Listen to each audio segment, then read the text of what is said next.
नमस्कार साथियों, स्वागत है आपका BNK24 यूट्यूब चैनल पे। बहुत बहुत साथियों, आपका आज तय करेगा कि तुम कल कहाँ रहने वाले हो। आपके आज के किए गए निर्णय व प्रयास ही आपके भविष्य की नींव रखते हैं। आज हम बात करने जा रहे हैं करैरो इंडिया लिमिटेड कंपनी के IPO के बारे में। जैसे जान लेते हैं कि करैरो इंडिया कंपनी काम क्या करती है।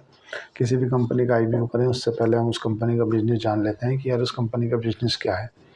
तो इसका जो काम है ना, वो गियर बॉक्स बनाने का काम है। जैसे ट्रैक्टरों में हाई या हैवी लोडर रहते हैं या हाइड्रोलिक वगैरह जो होता है ना, उनका उनका जो गियर बॉक्स वगैरह मशीनरी जो लगती है ना, उसके अंदर के इक्विपमेंट बनाने का काम करती है तुम्हारी Carraro India Limited company. Main board में आने वाली है और कंपनी का जो IPO है वो 20 तारीख से 24 तारीख तक खुला है।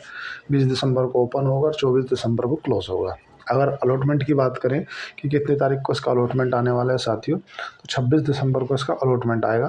क्योंकि 25 दिसंबर की छुट्टी है, क्रिसमस डे है, और 26 दिसंबर को अलॉटमेंट आएगा। आपको लगा है नहीं लगा, अगर आज तो IPO लग जाएगा तो 27 दिसंबर में आपके डीमैट अकाउंट में शेयर क्रेडिट कर दिए जाएंगे। अगर आपको IPO नहीं लगता है तो 27 दिसंबर में आपके बैंक अकाउंट में पैसा रिफंड कर दिया जाएगा। अगर हम बात कर लेते हैं कि इसकी लिस्टिंग कब की है साथियों, तो 30 दिसंबर की इसकी लिस्टिंग है। NSE और BSE दोनों पे ही ये लिस्ट होने जा रही है। अब समझ लेते हैं कि IPO के जरिए कितने करोड़ रुपए जुटाना चाहती है। तो करैरो इंडिया जो है ये IPO के जरिए, नेशनल पब्लिक ऑफर के जरिए 1250 करोड़ रुपये जुटाना चाहती है, जो कि पूरा का पूरा फ्रेश इशू है, मतलब OFS है। पूरा का पूरा पैसा कंपनी में नहीं जाएगा, ऑफर फॉर सेल के जरिए प्रमोटर के पास में जाने वाला है। अगर कोटे की बात करें किसके लिए कितना कोटा रखा गया है, तो जो क्वालिफाइड इंस्टीट्यूशनल इन्वेस्टर हैं उनके लिए 50% कोटा रिजर्व रखा गया है। जो नॉन इंस्टीट्यूशनल इन्वेस्टर हैं उनके लिए 15% कोटा रिजर्व रखा गया है। और जो रिटेल भाई हैं जो उनके लिए 35% कोटा रिजर्व रखा गया है। तो कोटा इस प्रकार है। बात करेंगे कंपनी का अधिकतर किस किस देशों में काम है, तो कंपनी का जो काम है ना वो काफ़ी देशों में फैला हुआ है। मतलब लगभग वो 27 से ज़्यादा देशों में कंपनी का काम फैला है। और जो करैरो इंडिया है ना, इसके इंडिया में भी बहुत ज़्यादा क्लाइंट हैं। लगभग 65% जो रेवेन्यू है इसका करैरो इंडिया का वो भारत से आता है। और बाकी का जो रेवेन्यू है 35% वो यूरोप जैसे देशों से, यूरोप, अमेरिका, कनाडा ऐसे देशों से आता है। इस कंपनी का जो पोर्टफोलियो डिवर्सिफाई है वो अच्छा है भाई, 65% भारत से और लगभग 35% जो है अदर कंट्री से आता है, वो अच्छा है। भारत में भी अच्छे क्लाइंट हैं इसके, महिंद्रा एंड महिंद्रा है, तुम्हारा अशोक लीलैंड है, ऐसे कस्टमर है, तो वो अच्छा है। अगर हम बात करें कि लगभग कंपनी कब इनकॉर्पोरेट हुई थी साथियों, तो 1997 में कंपनी इनकॉर्पोरेट हुई थी। कंपनी को 27 साल का अनुभव है, बहुत अच्छा अनुभव है, अनुभवी प्रमोटर हैं।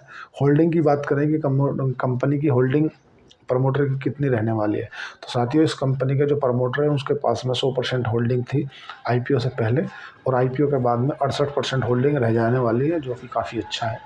अगर हम बात करें कि प्रमोटर कौन है इसके, तो टमेसो कैरेरो इसके प्रमोटर हैं।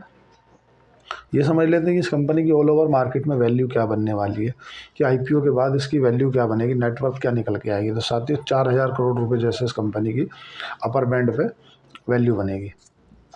ये है। हम समझ लेते हैं कि साथियों की इस कंपनी के एसेट वगैरह, रेवेन्यू वगैरह पर अगर नज़र डालें, क्योंकि उसको भी देखना ज़्यादा ज़रूरी है। तो क्या है कि कंपनी के एसेट जो 2022 में 1012 करोड़ के हुआ करते थे, वो 2023 में 1072 करोड़ के हो गए। 2024 में भी एसेट में कोई ग्रोथ नहीं रही, 1072 करोड़ के एसेट रहे। और लगभग 2023 का, मतलब 24 का जो ट्रेलिंग 12 मंथ का इन्होंने डाटा दिया है, उसमें इन्होंने 1093 करोड़ के एसेट दिखाए हैं। क्योंकि ऑटो इंडस्ट्री में अभी स्लो डाउन है, इसलिए इनका ये भी ऑटो इंडस्ट्री से ही जुड़ी हुई है कि भाई ऑटो से कोई गाड़ियाँ बिकेंगी तो इनको ऑर्डर देंगी, ये गियर बॉक्स वगैरह बनाएंगे तो उसकी सेल होगी। तो एसेट में अभी 2-3 साल से इनकी कोई ज़्यादा इतनी ग्रोथ आ नहीं रही है, मतलब सिंगल डिजिट में ग्रोथ है। अगर हम रेवेन्यू की बात करें तो रेवेन्यू इनका 2022 में 1520 करोड़ का हुआ करता था साथियों। 2023 में 1733 करोड़ का हो गया। 2024 में 1806 करोड़ का हो गया। और अभी जो ट्रेलिंग 12 मंथ, मतलब TTM बेसिस पे जो कंपनी ने बताया है, वो उनका 923 करोड़ का रेवेन्यू इन्होंने दिखाया है।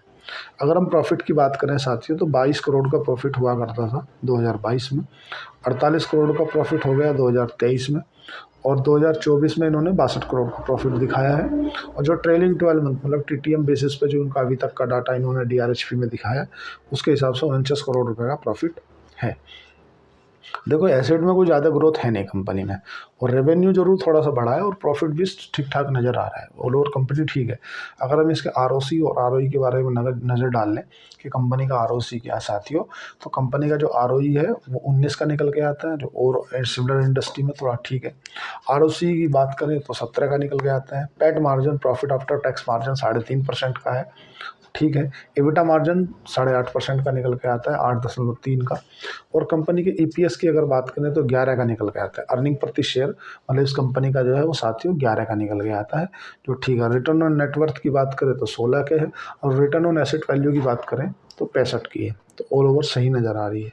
अगर पीवी रेशो के हिसाब से बात करें कि कंपनी का कितना पीवी निकल के आता है, तो साथियों पीवी इसका 4 निकल के आता है, प्राइस टू बुक वैल्यू। और पी रेशो की अगर बात करें कि कंपनी कितने पी पे आने वाली है, तो साथियों कंपनी 19 के पी पे आ रही है। आगे हम सिमिलर इंडस्ट्री की बात करें कि इसी सिमिलर इंडस्ट्री में जो और कंपनी है या और इसके प्लेयर हैं या इसके पीयर कंपटीटर हैं, वे कितने पी पे, कितने ईपीएस वगैरह पे ट्रेड कर रहे हैं। तो साथियों तो सोना बीएलडब्ल्यू इसी का सिमिलर इंडस्ट्री में है, 76 का पी है, और जो ईपीएस है वो 8 का निकल के आता है सोना बीएलडब्ल्यू का। एक एक्सन कंस्ट्रक्शन लिमिटेड है, और वो उसका जो वो तो बड़ी कंपनी है, मतलब आप स्टेबलर प्लेयर है। एसी की आपने क्रेन वगैरह देखी होगी ना, मतलब एसी की क्रेन आती है, तो ये क्रेन वगैरह की AC action construction equipment, AC का जो पी है वो 50 का है, और जो ईपीएस निकल के आता है वो 27 का है। और एक तुम्हारा शायद एक्सकोट भी इसी सिमिलर इंडस्ट्री में ट्रैक्टर वगैरह बनाती है, उसका पी जो निकल के आता है साथ ही वो 43 का है, और जो ईपीएस निकल के आता है वो 97 का है।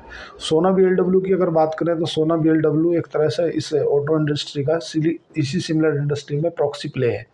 मतलब ये ऑटो इंडस्ट्री को जितने भी महिंद्रा है, अशोक लीलैंड है, मारुति सुजुकी है, या और जो टाटा है, इन सबको इनका जो इक्विपमेंट वगैरह होते हैं ना वो प्रोवाइड करती है, या ईवी इलेक्ट्रिक में जो लगने वाले मोटर होते हैं वो प्रोवाइड करती है सोना बीएलडब्ल्यू, है ना।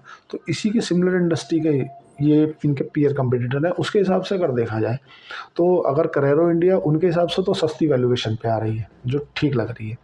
अब हम बात कर लेते हैं कि उनका पर्पस ऑफ आईपीओ क्या है, कि भाई कंपनी में आईपीओ क्यों लेके आ रहे हो आप, ऐसा क्या है उन्होंने जो बताया है कि हम उस पैसे का क्या करेंगे। तो साथियों जो उन्होंने बताया कि हमें जो पुराने निवेशक हैं, जो इन्वेस्टर हैं, उनको एग्जिट देना है। तो ये थोड़ा सा कहीं ना कहीं कंसर्न की बात है साथियों, कि जो प्रमोटर पहले से चल रहे हैं वो ऐसी मार्केट में अपना हिस्सा बेच रहे हैं, और बेच के जो पर्पस बताया उन्होंने कि हमारे पुराने इन्वेस्टर हैं उनको एग्जिट देना चाहते हैं, ये थोड़ा सा कहीं ना कहीं अच्छी चीज़ नहीं होती। क्योंकि क्या है कि मार्केट में ना, शेयर बाज़ार में, ऑटो इंडस्ट्री में बहुत सारी कंपनियां पड़ी हैं, कोई अकेली यही कंपनी नहीं है। मैं कंपनी के बारे में नेगेटिविटी नहीं बता रहा, बट जहाँ तक मैं समझ पा रहा हूँ कि यार आपका ओएफएस लाने का जो रीज़न है, जनरल कॉर्पोरेट पर्पज बताओ, आप अपने आप को एक्सपेंड करो, इक्विपमेंट वगैरह खरीदो, मशीनरी खरीदो, आप लैंड अपनी कोई उधारी चुकाओ, तो समझ में आता है। लेकिन जो पुराने निवेशक हैं उन्हें आप एग्जिट दे रहे हो, ये थोड़ा सा कंसर्न की बात है। जीएमपी इसका ठीक ठाक ही नज़र आ रही है। ऑल ओवर कंपनी मतलब मेरे हिसाब से तो ठीक नहीं है। मतलब रजिस्ट्रार की बात करें अगर, तो रजिस्ट्रार इसका लिंक्ड टाइम है, जो लेट से आने के लिए जाना जाता है। मैं कंपनी में आईपीओ में अप्लाई नहीं करने वाला हूँ। आपको आईपीओ में लगाना है या नहीं लगाना वो आपका अपना डिसीजन होगा, आप अपने फाइनेंशियल एडवाइज़र से पूछ के ही करें। बाकी जो भी स्थिति है मैंने आपसे बता दिया, हमेशा डिमांड रहने वाली है। एग्रीकल्चर से रिलेटेड ये प्रोडक्ट बनाती है, जैसे ट्रैक्टरों में लगने वाले गियर बॉक्स हुए, है ना, तो ये हमेशा डिमांड रहेगी। भाई फार्मर होगा तो काम चलता ही है, कभी गियर ख़राब होगा, कभी ये ख़राब होगा, तो इनका डिमांड हमेशा रहने वाली है। कंपनी के ऊपर कुछ केस भी चल रहे हैं, कुछ टैक्स रिलेटेड है। लगभग अगर ये केस कंपनी हार जाती है तो लगभग 306 करोड़ रुपए का कंपनी को घाटा होने वाला है। मतलब टैक्स रिलेटेड 306 करोड़ रुपए के आसपास वो चल रहा है, इनका केस चल रहा है। तो उससे अगर हार जाती है तो इनको नुकसान हो जाएगा लगभग 306 करोड़ का। अब बात करें दूसरे नेगेटिव पॉइंट क्या है, दूसरा नेगेटिव पॉइंट साथियों ये है कि पूरा का पूरा पैसा कंपनी में नहीं जाने वाला, पूरा ओएफएस के जरिए प्रमोटर के हाथ में जाने वाला है। ऑल ओवर कंपनी ठीक नज़र आ रही है। बाकी अगर मेरी बात करें साथियों, तो मैं इसमें आईपीओ में एप्लीकेशन नहीं लगाऊंगा। आपको लगाना, आप लगा सकते हो, अपने वित्तीय सलाहकार से पूछ के लगाएं। मेरे को देख कर ना तो इन्फ्लुएंस होना है, ना मेरे को देख के आपको डिस्करेज होना है। आपको लगाना है लगाएं, नहीं लगाए ना नहीं लगाएं। चैनल को लाइक करें, सब्सक्राइब करें, कमेंट करें। धन्यवाद, थैंक यू।